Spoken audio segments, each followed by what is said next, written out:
So let's start off with the first house. And the first house is, of course, Gemini, the connection to yourself.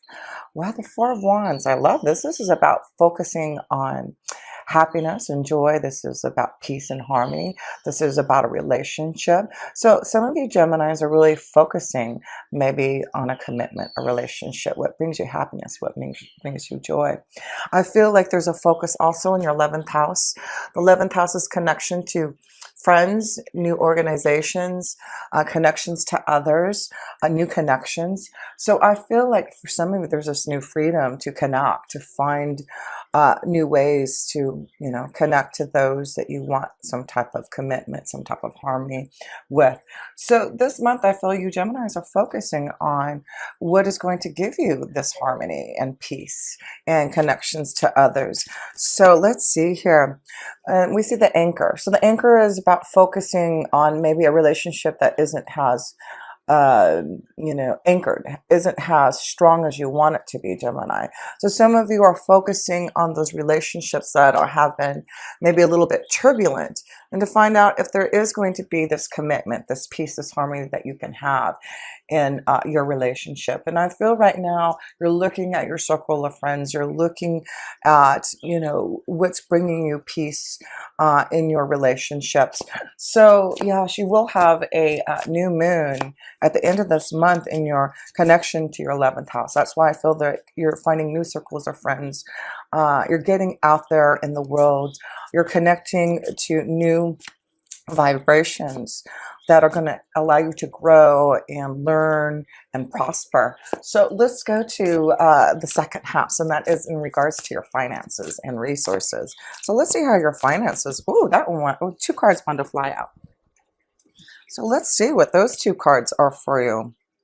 Okay, so there is some type of challenge for some of you Geminis. The Four of Swords is dealing with some type of stress, something in regards to understanding your financial responsibilities. So I do feel there is some type of challenge that you're facing. And then you have the Devil card. The Devil card is, breaking free from these challenges that you have been facing maybe in your finances here. And the Devil card is saying, are you shackled to, just all your financial responsibilities? Do you feel like you have too much that you have to deal with, that you are wanting some type of break from, release? So I feel a lot of you Geminis are focusing on what you need to maybe release or let go in regards to your financial situation. I feel there's things that you are like, shackled to because of your financial responsibilities that you want to let go. And so this may be a month that you are trying to challenge yourself to learn about how to break away from those financial responsibilities and situations that are holding you back. And I feel like a lot of you Geminis are focusing on, what you need to change so that you can be more open to having more freedom. Freedom is a strong word, I feel, for a lot of you Geminis this month here.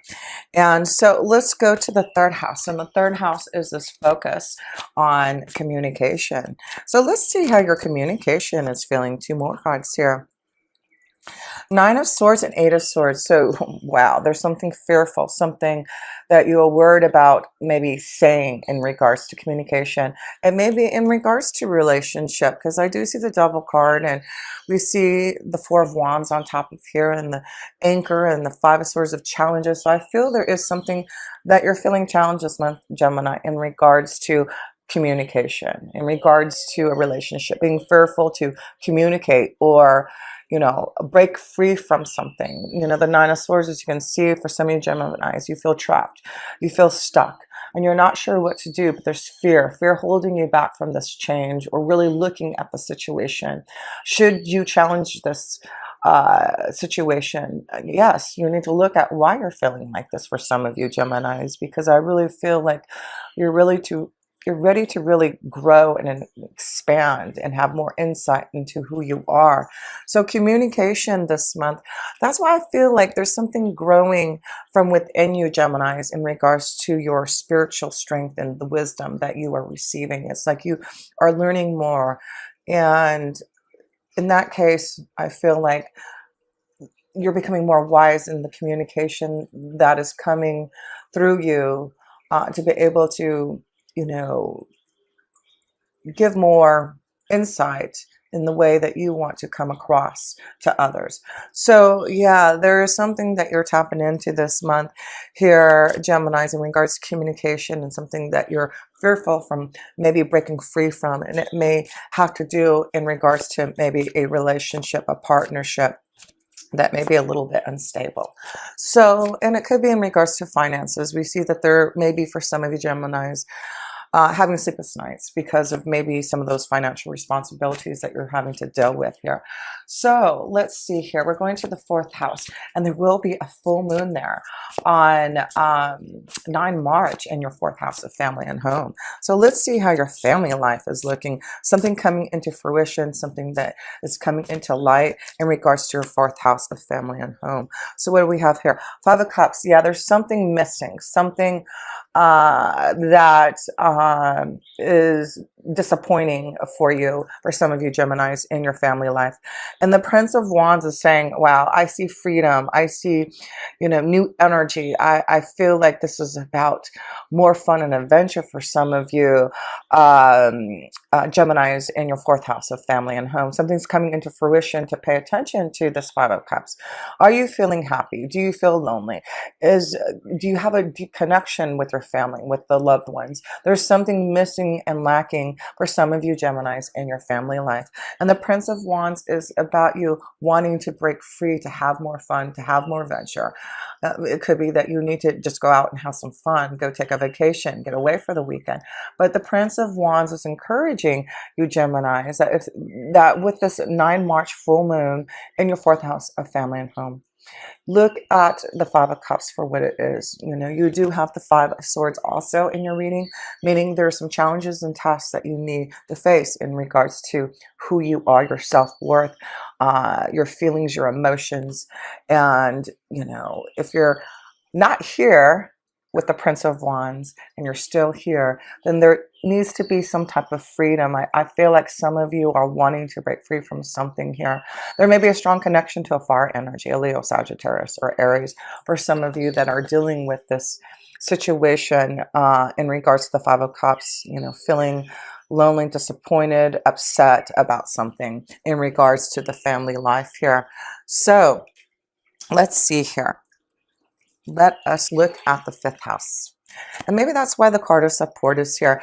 You know, receiving support from your family to get through some type of challenge and test, an obstacle, something very karmic that you're going through. It's important to reach out for that support from others. I feel you're going to really be able to release some type of situation if you do open up to your feelings.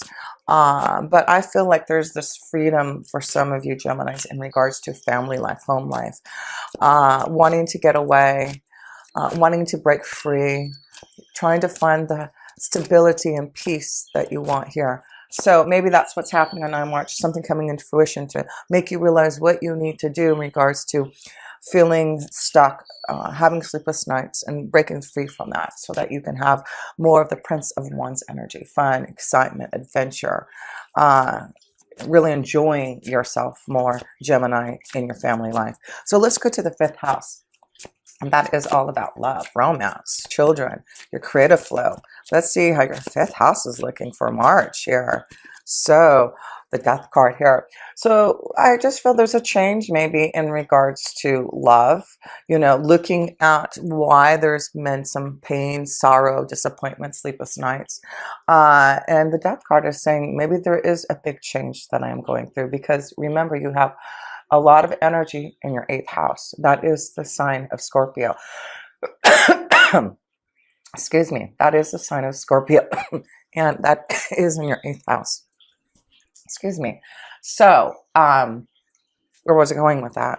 Let me pull another card. So I do feel, because there is this focus on your 8th house, with Jupiter in there, you've got Pluto in there, Saturn is in there, Mars will be in there for most of the month. And then Jupiter will go into your 9th house at the end of this month. Excuse me, not Jupiter, but Saturn. Excuse me. Okay. So anyway, let us go into the next card here. I should have got my water, and of course I forgot it. So sorry about that coughing. Let's move along here. New beginning. That's what I feel is like there is a big change for some of you Geminis in regard to relationships and freedom and new circles of friends and a new beginning. So yeah, some of you are changing a situation, maybe in a relationship, in love, force, realizing that there is something missing, lacking in regards to love. And that's why I feel like the death card is there for some of you for this change.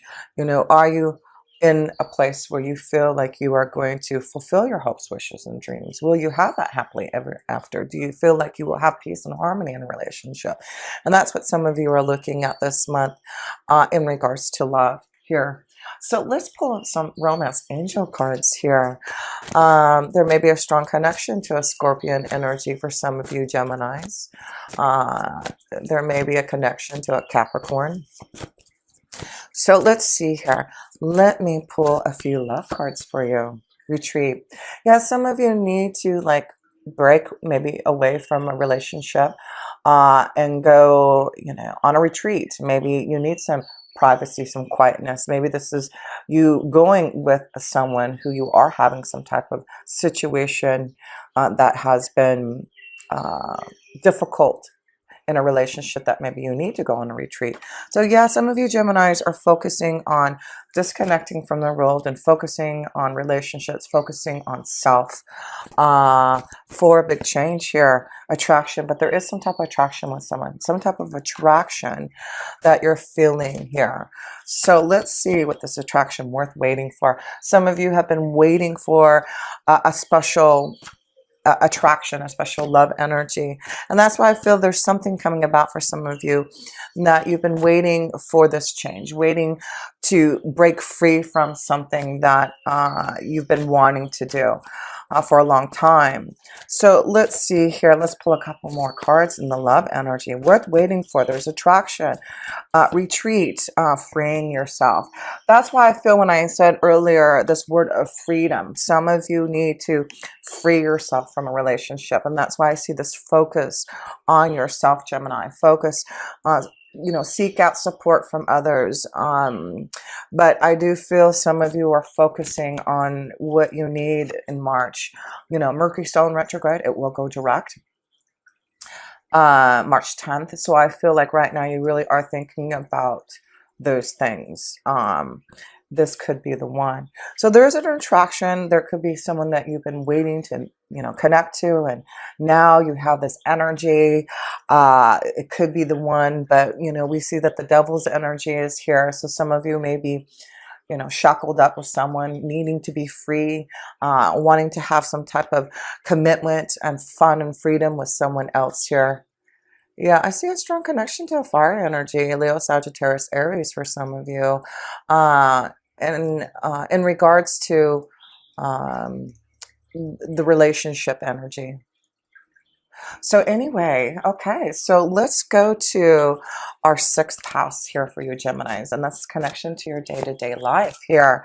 So let's see. Wow, you get the Ace of Swords. That's victory and success in your day-to-day life. This is clarity. This is you, striving to be the best that you can be here. So I do feel there's success this month in your workflow, new clarity coming to you. And that's why you get 2 wins. You get the Rider card. 2 wins in your day-to-day life, showing that there is some type of success that you will have. You are striving for some type of beginning. You are striving to, focus on your future. And that's what you're doing. So yeah, a lot of you Geminis, you are seeing that top of the mountain, and there's and I see this horse, freedom to be successful, freedom to climb that mountain for some of you Geminis here. But yeah, your day-to-day life looks very successful, looks really great. Let's see here. Let's go to the seventh house, and that's the connection to your relationships, marriage, contracts, business deals, one-on-one connections. So let's see, Gemini, how that energy is flowing for you. The Five of Pentacles. So we see three fives in your reading. We've got the Five of Swords, the Five of Cups, and the Five of Pentacles. So I do feel, and then it's in the seventh house of relationships, marriage, contracts, partnerships. There is definitely something going on in regards to a relationship, a partnership, some type of fear and sleepless nights and challenge that you have to face in regards to this. So there is something that I feel some of you Geminis are lacking in a relationship, lacking in love, feeling disappointed, not has connected, yeah, across the bear. So some of you Geminis are bearing a strong cross in your heart in regards to love, and that's why I feel there's fear, sleepless nights, feeling stuck, wanting to have more fun, love, romance here for some of you Geminis. So let's go to the eighth house, and I feel like that's important to focus on that. The eighth house is where you're having a lot of energy still. And that's why there's a huge, this year is a time of transformation, time for you to delve into your psychological needs, time to connect to the universe and delve deep into the mysteries of life here. And like I said, you have Jupiter there for the next year here. Pluto trying to resurrect your soul. That is just a deep cleansing and clearing. You'll have Saturn and Mars in there for most of the month. And then Saturn will finally move out of your eighth house to your ninth house. And that's why I feel you're getting ready for a shift. You're getting ready for a change. And I feel a lot of you are going to start to use that Jupiter energy that's in your eighth house to focus on the big picture, focus on your wisdom. And a lot of you are going to start to learn, to teach, to really understand the wisdom and insight. You're going to become very spiritual in the next couple of years, Gemini. It's beautiful because you're going to become the alchemist. You see the number one again, and that's why I feel like there's the death, a change. That's why we're emphasizing this connection to you in the eighth house of freedom, of starting something new. Has the magician, has the alchemist here, creating new potions and desires. And Gemini, that is where the eighth house energy is going to give you all the luck. Learn and focus and understand and expand who you are in that eighth house, because you're going to be the alchemist. You do that is about you reaching out to the universe, you finding different and unusual ways to understand the concepts that are quite different than what you're used to. And that's what you Geminis are doing, expanding your knowledge, becoming this alchemist, really learning, how to, change, what is that, silver into gold or whatever that saying is. But I love it. I love it. It shows how deep you are, how deep of a change this is for you, that you're resurrecting your soul and becoming this alchemist, this big change. Everything that you have been feeling worried about is because of this eighth house energy. The Jupiter energy that has gone into your eighth house is saying, let's dig in. Let's focus on what we need to do to make these changes in our day-to-day lives. So let's go deep. Let's go into and delve into, the darkness, into, those places that, you need to focus on, Gemini, to be able to come through everything and see what you are bearing in your heart and having to change. Yeah, this is going to be a very strong month for you, Gemini. So make sure that you're meditating, really staying present, because I feel like even though there's all this beautiful energy coming, this month may be kind of heavy because you're feeling that change. You're feeling that heaviness because you must face those challenges and difficulties. You have to go to the shadow side. You have to really look at what is happening for you, and then things will be illuminated this month in regards to that. No kidding. There is the moon's energy. That's why the moon is very important this month. Like I said, you're going to have a full moon in your fourth house of family home, 9 March. Then a new moon in your 11th house. That is the connection to friends, new circles of friends, connecting to new associations, organizations, fulfilling your hopes, wishes, and dreams. So this is a month that the moon's energy is really going to be strong with you. Your intuition, your insight, things coming into fruition, things being illuminated, be ready for all that, because I feel like the wisdom is coming to you. So let's focus on that ninth house, because that is where Saturn is going by the end of this month here. Saturn in Aquarius in your ninth house is going to be all about seeking wisdom from the universe, and learning those different concepts. You aren't going to be, I feel, the same in the next couple of years. You really are going to open up this beautiful connection to the universe, to your angels and guides, the divine. You really are going to understand how that works, and how that is going to be how that is going to really solidify and help you in your day-to-day life here. It's beautiful, because I really feel you're going to start to really learn and grow, and be able to teach others what you have maybe gone through, what you have learned to believe in yourself, right? That's what we all have to do, Gemini. We've got to delve deep into our energy, delve deep into our soul, and really connect to our insight and intuition, so that we can really make that change in things to really grow and prosper into the alchemist. And the alchemist is all about creating your own desires, creating your dreams. That's what you're doing, Gemini. You're getting ready to really delve deep into your desires and create those dreams, and know that you have the ability to do it.